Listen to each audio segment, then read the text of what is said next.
പാലക്കാടത്തെയും കേരളത്തിലെയും മറ്റ് മദ്യനിർമ്മാണശാലകൾ ഒരു ഡിസ്റ്റിലറികളും ഇങ്ങനെ മദ്യനയം മാറി പുതിയ മദ്യനിർമ്മാണശാല തുടങ്ങാൻ തീരുമാനമെടുത്തിരുന്നെന്ന് ആരും അറിഞ്ഞില്ല.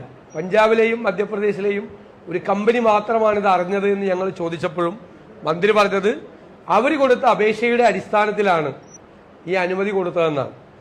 എന്നാൽ അവർ 16/6/2003 കേരള വാട്ടർ അതോറിറ്റിക്ക് കൊടുത്ത അപേക്ഷയിൽ, അതായത് ഈ പ്രോജക്റ്റിൽ വെള്ളം വേണം എന്നാവശ്യപ്പെട്ടുകൊണ്ട് അവർ കൊടുത്ത അപേക്ഷയിൽ പറഞ്ഞിരിക്കുന്നു, Niti Aayog direction and state government invitation we are desirous to set up a world class 500 KLPD capacity ethanol plant എന്നാണ്. അതായത് സംസ്ഥാന ഗവൺമെന്റിന്റെ ക്ഷണപ്രകാരമാണ് അവരിത് സ്ഥാപിക്കുന്നതെന്നാണ് 16/6/2023 വാട്ടർ അതോറിറ്റിക്ക് കൊടുത്തിരിക്കുന്ന കത്തിൽ കാണിക്കുന്നത്. ഇവരുടെ അപേക്ഷയുടെ അടിസ്ഥാനത്തിലാണ് 2025 അനുമതി കൊടുക്കുന്നത്.